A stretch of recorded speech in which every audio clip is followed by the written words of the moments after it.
네, 안녕하십니까 여러분. 빛과생활 담당 교수 김영수입니다. 지금 13주차 수업 진행하고 있고요. 온라인으로 하고 있습니다. 내가 지금 왜 웃냐면 이 영상을 열심히 찍었어요. 뭐 찍다가 좀 뭐 실수도 좀 하고 말도 좀 꼬이고 해서 뭐 다시 찍고 해서 한 1시간 반?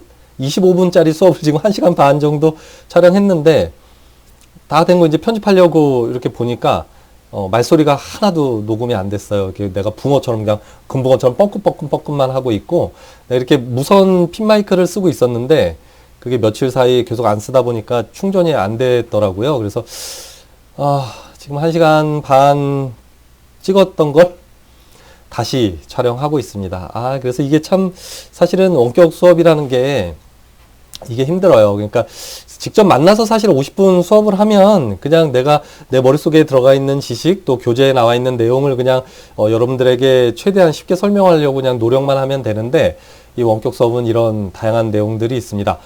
어찌됐든 뭐 지금 원격 수업은 어제가 석가탄신일이었고 오늘은 대체 공휴일이라서 이렇게 어쩔 수 없이 원격 수업을 찍고 있고, 지금 뭐 밖에 밝을 때 찍기 시작했는데 이제 좀 어두워지고 있고, 또 비도 좀 전에 낮에보다 조금 더 많이 내리는 것 같아요. 그래서 어쨌든 뭐 날도 많이 추워졌는데 여러분들 건강 항상 감기 조심하고 뭐 다음 주에는 이제 대면으로 하겠지만 어찌됐든 오늘 온라인 수업을 하는데 이런 좀 고충이 있었다는 거 뭐 꼭 알아줄 필요는 없지만 그냥 참고해 주시고요. 지금 목소리도 지금 그래서 맛이 좀 많이 갔어요. 지금 이 같은 내용을 지금 몇 번 지금 반복하고 있는 것 같아요. 자, 어찌됐든 이번 시간에 여러분들하고 살펴볼 내용은 물론 이제 지난 시간에 했던 그 토릭 렌즈와 관련된 복습 간단히 할 거고요. 1차 시에서는 프리즘과 프리즘 굴절력이라는 주제로 기본적인 프리즘에 대한 내용, 또 이 프리즘을 통과한 빛이 어떻게 꺾이게 되고, 또 이런 꺾임 각이라는 개념은 뭔지, 또 프리즘 굴절력이라는 개념은 뭔지, 또 기저 방향, 뭐 기저, 또 정각, 이렇게 이 프리즘의 형태에 따라서 각각의 위치에 대한 이름이 붙어 있거든요. 그런 내용들을 좀 살펴볼 거고요. 또 여기 화면에 나와 있는 뭐 아배수 뭐 이런 내용은 뭐 살펴볼 수도 있겠지만, 또 프렌티스 공식 이런 내용은 뭐 그냥 크게 언급 안 하려고 해요. 왜냐면 여러분들은 지금 1학년 1학기 지금 상황이기 때문에 이런 내용까지도 모두 다 하게 되면 아마도 좀 이 안경광학이라는 전반적인 이 내용에 대해서 좀 흥미를 잃을 수도 있고 자칫 너무 어려운 방향으로 가지 않을까 싶어서 기본적인 프리즘에 대한 내용을 좀 살펴볼 거고요. 2차 시에서는 특수 안경 렌즈에 대한 걸 좀 살펴볼 텐데요.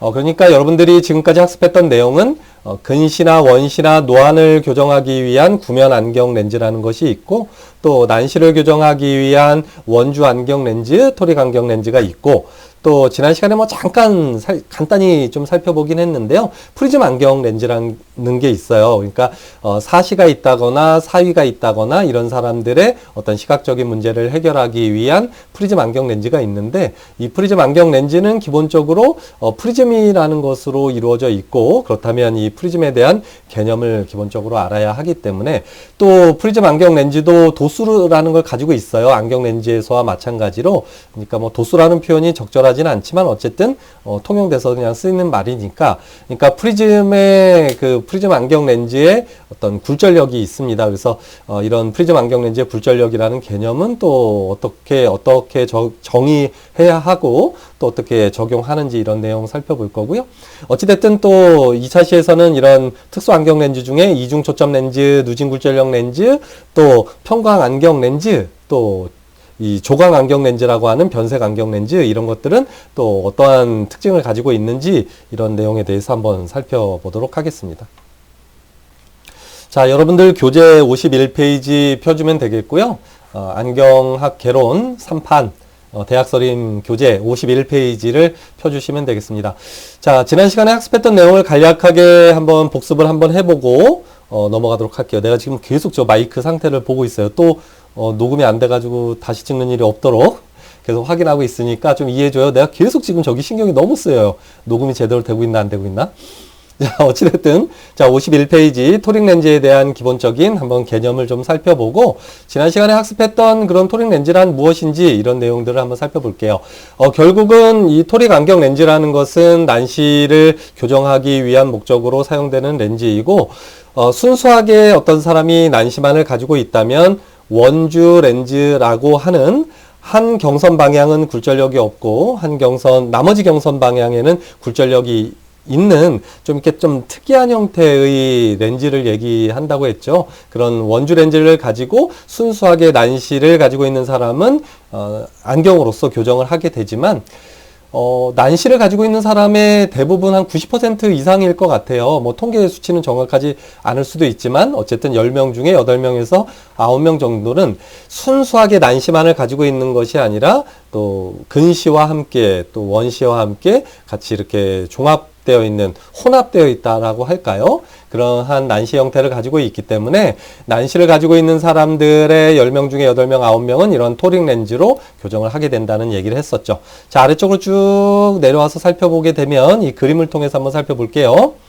여러분들이 기본적으로 알아야 될 내용은 일반 난시가 있는 눈에서와 마찬가지로 이러한 토릭 안경 렌즈의 경우에도 강주경선과 약주경선이라는 개념을 가지고 있다. 즉, 이 토릭 안경 렌즈는 360도 방향으로 경선별로 도수가, 즉 굴절력이 모두 다르게 형성되는데 그 중에서 가장 높은 굴절력을 가지고 있는 그런 경선의 방향을 강주경선이라고 설명했고, 또 가장 낮은 굴절력을 가지고 있는 그런 경선을 약주경선이라고 표현한다, 정의한다라고 얘기했습니다.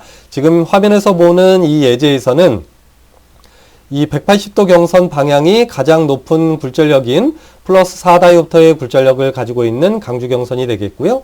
이 90도 경선 방향은 플러스 2다이옵터의 굴절력으로 이 토릭 렌즈에서 가장 낮은 굴절력을 가지고 있는 약주경선 방향이 되겠습니다. 물론 요 중간 방향, 예를 들어서 45도 경선 방향은 정확하게 90도와 180도의 중간이니까요. 이 2다이옵터와 4다이옵터를 합쳐서 2로 나눈 플러스 3다이옵터의 굴절력을 가지고 있고, 또 그 사이에도 또 다양하게 다른 플러스 2.25, 플러스 2.75 하여튼 다양하게 굴절력을 가지고 있어요. 그래서 어찌됐든 이런 토릭 안경 렌즈의 경우에는 360도 방향으로 빙글빙글 돌려서 모든 경선의 방향이 굴절력이 다르다. 그 중에서 가장 높은 굴절력을 가진 경선을 강주경선, 가장 낮은 굴절력을 가진 경선을 약주경선이라고 하고, 지금 화면에서 보는 것과 마찬가지로 이런 강주경선과 약주경선을 가지고 있는 이런 토릭 안경 렌즈는 화면을 조금만 지우면서 설명할게요. 그러니까 플러스 4다이옵터의 강주경선 방향으로, 즉 180도 경선 방향으로 입사한 빛은 안경 렌즈를 통과하면서 반전되는 거죠. 90도 반전돼서 이렇게 전초선, 90도 방향의 전초선, 앞쪽에 형성되는 전초선을 형성하게 되고, 또 90도 방향인 약주경선을 통과한 빛은 안경 렌즈를 통과한 후에 이렇게 후초선, 180도 방향의 후초선을 형성한다. 물론 지금은 플러스 굴절력을 가진 이런 토릭 안경 렌즈에 대한 설명이고, 마이너스 안경 렌즈의 상황이라면 또 이 전초선과 후초선의 그런 방향이라거나 위치가 좀 달라지겠지만, 어찌됐든 화면에서 보는 것과 마찬가지로 이런 약주경선이 플러스 2다이옵터이고 강주경선이 플러스 4다이옵터인 토릭 안경 렌즈는 이렇게 전초선과 후초선을 화면과 같이 형성하게 된다. 또 이런 전초선과 후초선 사이에는 최소 착란원이라고 하는 아주 작은 형태의 원 형태의 이미지가 결상된다. 이런 내용들을 얘기했습니다. 또한 이런 전초선과 후초선 사이의 이 간격은 강주경선과 약주경선 사이의 굴절력의 차이와 동일하니까 전초선에서 여기가 그 굴절력의 차이인 2다이옵터만큼 뒤쪽에, 그러니까 전초선에서 요 두 개의 강주경선과 약주경선의 굴절력이 차이만큼 떨어진 곳에 후초선이 형성되게 되고, 또 전초선과 후초선의 정확하게 중간 정도에는 이 최소 착란원이 형성되게 된다. 그러니까 광학적으로 살펴보았을 때는 지금 여기 전초선의 위치가 안경 렌즈로부터 광학적으로 4다이옵터의 거리에 형성된다라고 치면,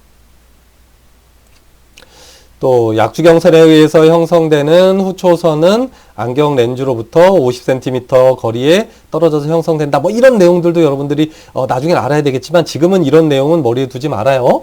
어찌됐든 플러스 이 안경 렌즈에서는 특히 플러스 토릭 렌즈에서는 굴절력이 강한 플러스 4다이옵터면 그만큼 빛을 더 많이 모아주기 때문에 앞쪽에 전초선을 형성하고 또 상대적으로 플러스 굴절력이 낮은 플러스 2다이옵터의 경선 방향인 약주 경선을 통과한 빛은 플러스 4다이옵터보다 버전스가 작기 때문에 이런 전초선이 형성된 위치에서 얼마만큼 두 굴절력, 강주경선과 약주경선의 차이인 2다이옵터만큼 뒤쪽에 후초선이 형성된다.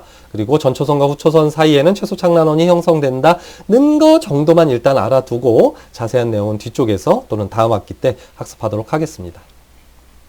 자, 그래서 토릭 렌즈에 대한 기본적인 내용을 쭉 살펴보았으니까 이 부분은 그냥 넘어가면 되겠고요. 또 한 가지는 이런 토릭 렌즈를 표기하는 방법이 총 3가지 방법이 있는데요.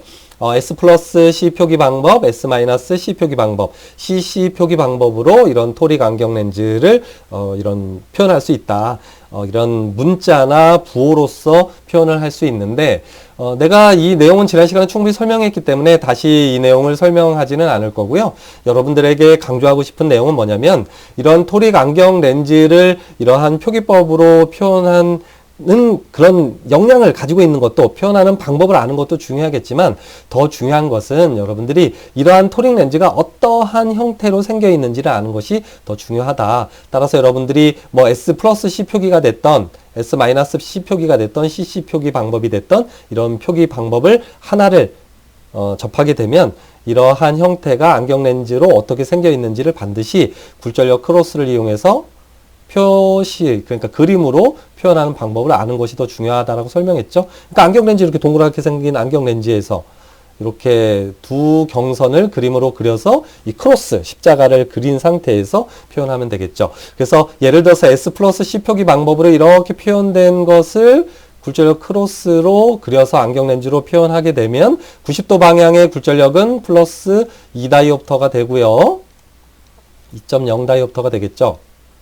아이고, 여기 잘 표현이 안 되네요. 2.0다이옵터가 되고, 자, 실린더 플러스 2다이옵터의 개념은 플러스 2다이옵터 스페리컬 도스에서 플러스 방향으로 2다이옵터만큼 더 커진, 큰 굴절력을 가진 형태를 의미하는 거니까 여기는 플러스 4.00 다이옵터가 되고 이러한 형태의 토릭 안경 렌즈를 S 플러스 C로 표기하면 좌측과 같은 형태가 된다. 또 이러한 안경 렌즈를 S 마이너스 C 표기로 표현하면 이렇게 되고 또 동일한 안경 렌즈를 CC로 표현하게 되면 이 화면에서 보는 것과 같이 표현할 수 있다. 따라서 여러분들이 단순히 막 암기를 해서 뭐 S 플러스 C 표기를 S 마이너스 C로 바꾸기 위해서는 S 플러스 C 표기에 요 스페리컬과 실린더 도수를 더해서 스페리컬로 기록하고 또 요 플러스 부호를 마이너스 부호로 바꿔주고 축 방향을 또 90도 바꿔주어서 이렇게 바꿔준다. 표기법을 S-C로 바꿔줄 수 있다. 이런 것들은 그냥 어떤 이러한 표기 방법을 서로 상호 전환하는 그런 방법에 대한 내용을 그냥 뭐라고 해야 될까? 암기하기 쉽게 설명한 것 뿐이고 여러분들이 이렇게 오른쪽에서 내가 강조하는 것처럼 이 안경 렌즈의 모양 형태를 그림으로 그려놓은 상태에서 이런 3가지 표현 방법으로 표기법으로 바꾼다면 훨씬 더 이러한 안경 렌즈의 형태 또 왜 이렇게 표현해야만 하는지에 대한 것들을 정확하게 이해할 수 있기 때문에 항상 이런 표기법에 대해서 좀 실수를 하지 않는 사람들이라면 학생들이라면 상관없겠지만 자꾸 내가 실수를 한다라면 반드시 이렇게 굴절력 크로스로 그려서 이해하는 것이 중요하겠고요. 또 이러한 표기법을 정확하게 할 줄 아는 친구들이라도 이러한 표기법이 어떠한 형태의 안경 렌즈를 설명하는지를 이렇게 그림으로 그려서 이해하는 것이 추후에 어떠한 형태의 난시를 이런 토릭 렌즈로 왜 교정하는지를 정확하게 이해할 수 있는 방법이다 라는 것을 몇 번씩 강조했습니다. 자, 쭉 내려오면 되겠어요. 54페이지부터는 뭐 큰 의미 있는 내용들은 아닌데 좀 전에 설명된 S 플러스 C 표기와 S 마이너스 C 표기와 CC 표기법이 또 어떠한 형태로 이렇게 표현하는 건지를 또 설명하고 있는 거예요. 그러니까 이런 하나의 토릭 렌즈를 설명하는 방법이 3가지가 있는데 첫 번째 맨 위의 표현 방법 같이 S 플러스 C 표기로 만약에 표기한다면 이렇게 S 플러스 2 다이옵터의 구면 렌즈 더하기 C 플러스 2 다이옵터 축방향이 90도인 이런 원주 렌즈를 합쳐놓은 형태로 토릭 렌즈를 설명하고 있는 거고요. 아래쪽 같은 경우는 플러스 4 다이옵터의 구면 안경 렌즈에다가 C-2 다이옵터의 원주 렌즈를 합쳐 놓으면 그게 바로 이러한 토릭 렌즈가 된다는 그런 형태로 그림으로 설명하는 거고, 그게 바로 S-C 표기가 됩니다. 또 마지막으로는 두 매의 이런 원주 렌즈를 합쳐서도 이렇게 토릭 렌즈를 표현할 수 있다. 뭐 이런 내용들을 그림으로 설명해 놓은 거니까 항상 여러분들이 단순히 이렇게 부호 형태로 또 숫자 형태로 표기한 그런 표기법만으로 그치는 것이 아니라 반드시 이런 토릭 안경 렌즈가 어떤 형태로 생겨 있는지를 이해하는 것이 중요하겠습니다. 또 한 가지 오해하는 친구들이 있어서 내가 다시 한번 강조하면, 이런 S 플러스 C로 C 표기로 설명했던 S 마이너스 C 표기로 설명했던 CC 표기 방법으로 설명했던 모두 동일하게 이런 하나의 토릭 렌즈를 설명하고 있는 것이다 라고 이해를 해 주었으면 좋겠습니다. 자, 아래쪽으로 쭉 내려와 보면 이런 내용들도 중요한 내용들이니까 시간 날 때 한 번씩 살펴보고 이런 문제들도 한 번씩 풀어보았으면 좋겠습니다. 자, 오늘은 이런 지난 시간에 했던 내용들을 다시 한번 뭐 자세히 학습하려는 건 아니고, 자, 그러면 이제 일반적인 안경 렌즈를 모두 끝났다고 보면 돼요. 그러니까 구면 안경 렌즈, 원주 안경 렌즈, 토릭 안경 렌즈, 또 어떠한 근시가 뭔지, 원시가 뭔지, 정시가 무엇인지, 또 난시가 무엇인지란 그런 개념들을 모두 학습했기 때문에 여러분들은 이제 어떤 그런 비정시가 있는 사람들을 교정하기 위한 방법, 또 교정하기 위한 안경 렌즈에 대한 개념은 모두 학습했다라고 보면 되겠습니다. 오늘 지금 벌써 한 17분이 흘렀기 때문에 남은 한 8분 정도 남았는데요. 한 10분 정도 수업할 거예요.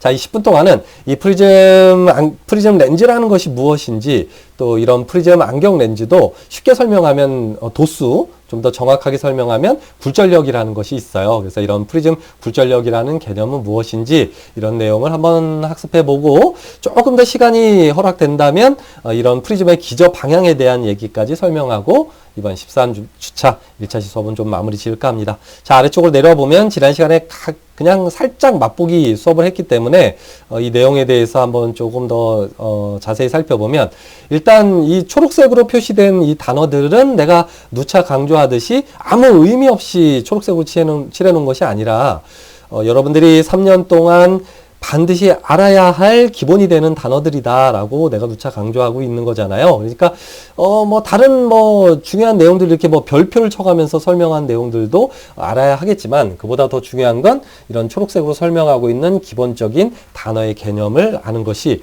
중요하겠습니다. 녹음 잘 되고 있어요. 네.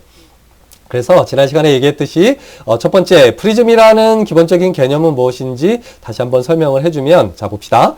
두 개 이상의 평면이 일정한 각도로 기울어져 있는 투명체라고 설명하고 있습니다.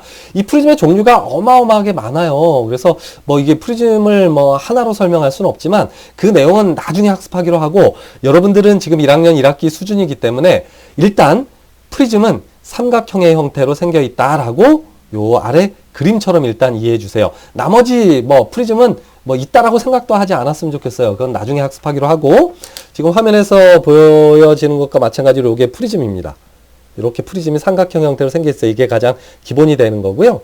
여기 아래쪽에 혹시 잘 보일지 모르겠지만 지금 45라고 써 있는 건 이 프리즘의 굴절력을 나타내요. 그래서 미리 결론부터 말씀드리면 45 프리즘 디옵터의 굴절력을 가지고 있는 프리즘이고요. 자, 여기 보면 또 아주 얇은 프리즘이 있어요. 비교적 얇죠? 얘는 여기 보면 잘 안 보일지 모르겠지만 좀 초점이 잡히면 좀 잘 보일 텐데, 자, 여기 6이라고 써 있는 거예요. 그럼 이건 6 프리즘 디옵터의 굴절력을 가진 프리즘입니다. 그러니까 두 개의 그런 차이를 살펴보게 되면 요 아래쪽 바닥의 두께, 그러니까 이 너비가 되게 다르죠. 얘는 6 프리즘 디옵터짜리는 되게 좁고요. 얘는 되게 넓잖아요. 그리고 요렇게 이 아래쪽을 우리는 바닥이라고 얘기합니다. 기저라고도 표현하는데요. 여기 화면에 나와 있는 여기 기저, 베이스 써 있죠. 그래서 요 아래쪽에 길다란 면, 그러니까 바닥에 넣었을 때 이렇게 놓여지는 요 면을 우리는 바닥 또는 뭐 기저, 영어로 베이스, 다 똑같은 말인데요. 이 기저가 넓으면 넓을수록 이 프리즘은 두꺼운 게 되고요. 이 두꺼운 프리즘을 통과하게 되면 그만큼 빛을 더 많이 꺾어주게 됩니다. 그러니까 여기 6프리즘 디옵터짜리 프리즘을 통과한 빛은 이렇게 45프리즘 디옵터인 프리즘을 통과한 것보다 이 꺾이는 정도가 상대적으로 상당히 적겠죠. 6, 7은 42. 그러니까 한 번 7배 정도? 7배 정도의 그런 꺾이는 정도의 차이가 날 겁니다. 어찌됐든 프리즘의 기본적인 정의는 이런 거예요. 2개 이상의 평면이 일정한 각도를 이루고 기울어져 있는 그런 투명체를 우리는 프리즘이라고 한다. 그래서 일단 삼각형 형태를 여러분들 머릿속에 그려놓고요. 나중에 이제 뭐 기하광학이라거나 안경광학 파트에 넘어가면 다양한 형태의 또 프리즘을 학습할 테니까요. 그건 그때 가서 이해하고 오늘은 그냥 프리즘은 일단 삼각형 형태로 생겨 있다라고만 일단 생각해 두어도 됩니다. 그 다음에 또 알아둬야 하는 용어가 정점이라는 용어와 기저라는 용어입니다. 아까 기저에 대해서는 조금 설명했는데요. 자, 쉽게 설명하면 이거예요. 이 프리즘의 꼭대기 뾰족한 부분을 우리는 정점이라고 얘기합니다. 정점, 영어로 apex라고 얘기하는데 이 꼭지점이라고도 얘기해요. 그건 뭐 다양하게 불리니까요. 뭐 꼭지점 또는 정점, apex 뭐 어떻게 표현하든 다 동일한 말이 되겠습니다.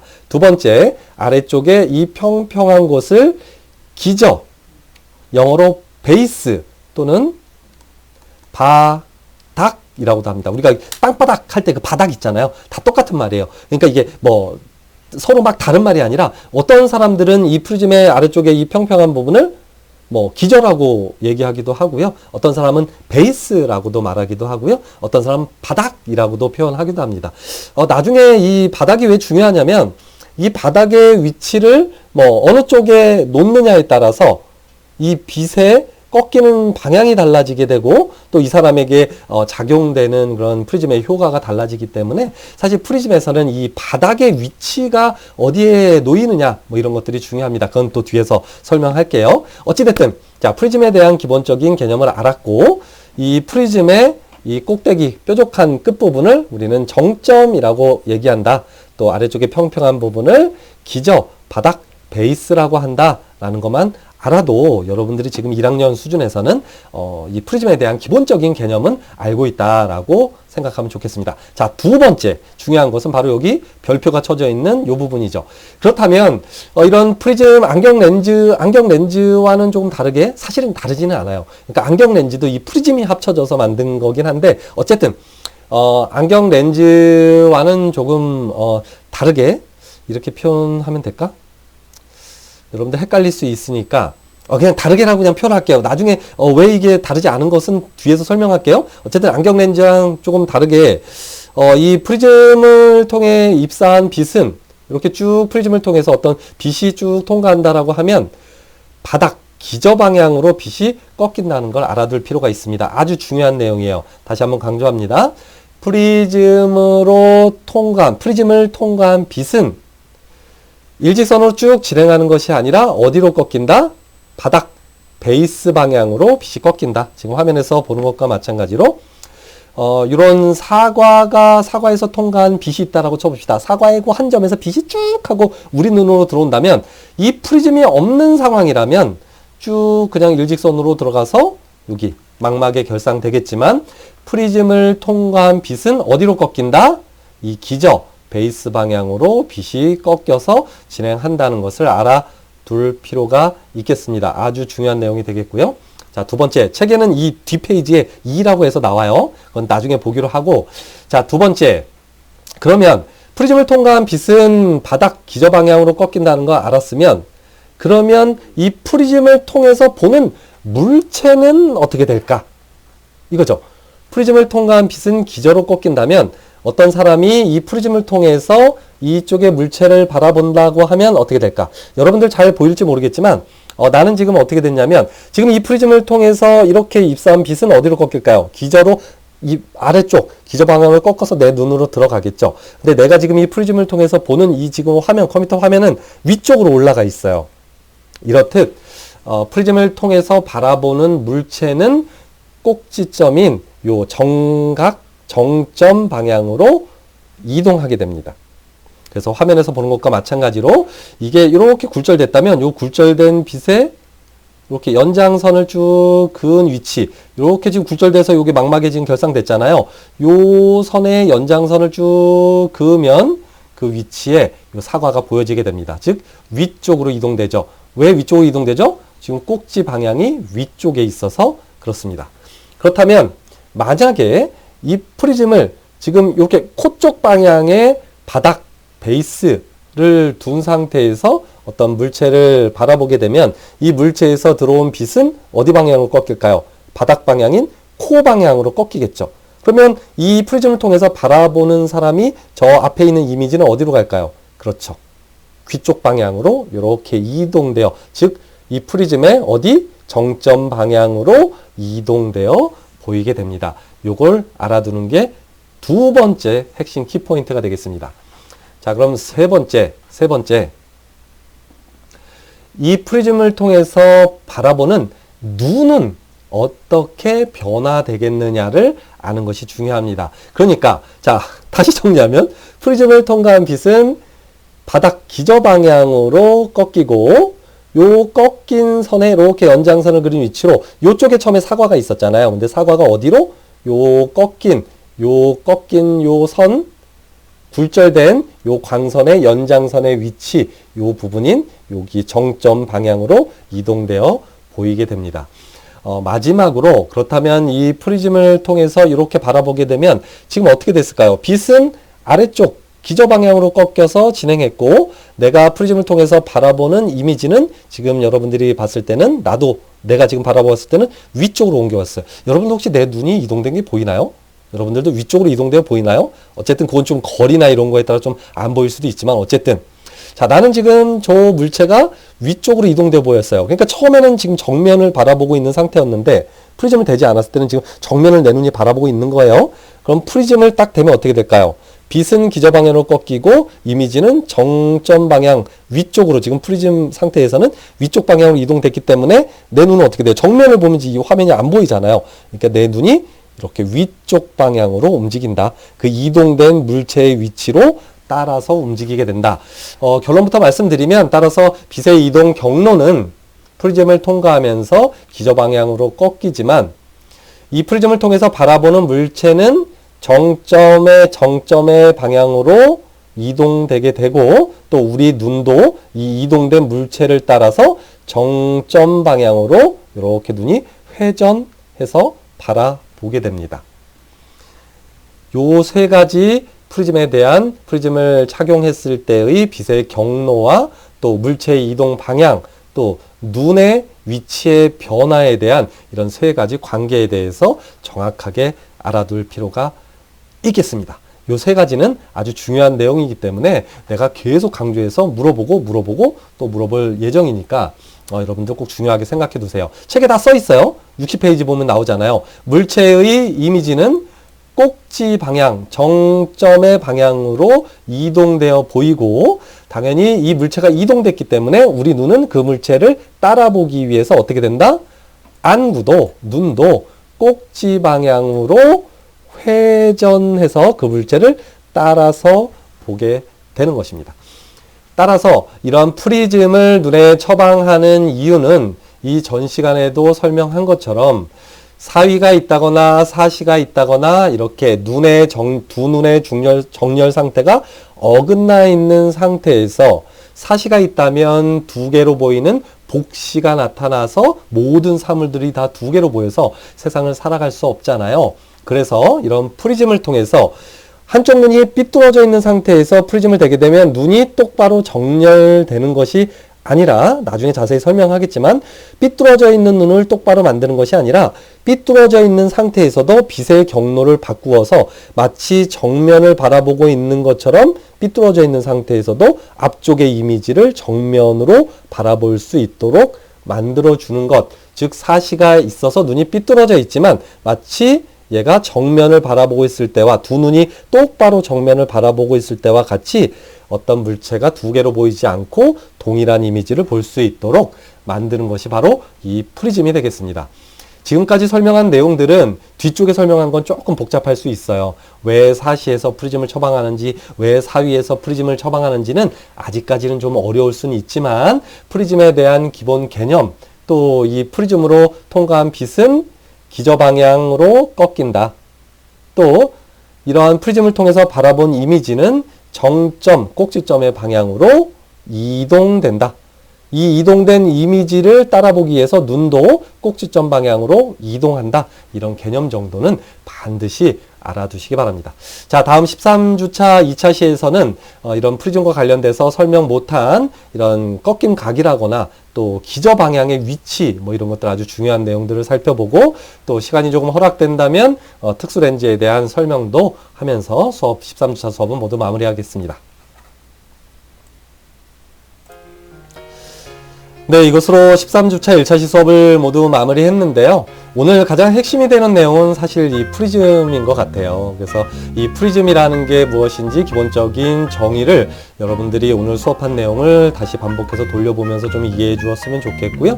그보다 더 중요한 건 사실은 이 프리즘을 통과했을 때의 빛의 경로의 변화와 또 이미지의 위치의 변화, 또 이러한 프리즘을 통해서 바라보았을 때의 눈의 이동, 눈의 회전 방향 뭐 이런 것들을 중점적으로 여러분들이 정리를 해 주었으면 좋겠습니다. 자, 이것으로 13주차 1차시 수업을 모두 마무리하고 다음 시간에 또 이 내용 포함해서 특수렌즈까지 한번 살펴보도록 하겠습니다. 자, 안녕.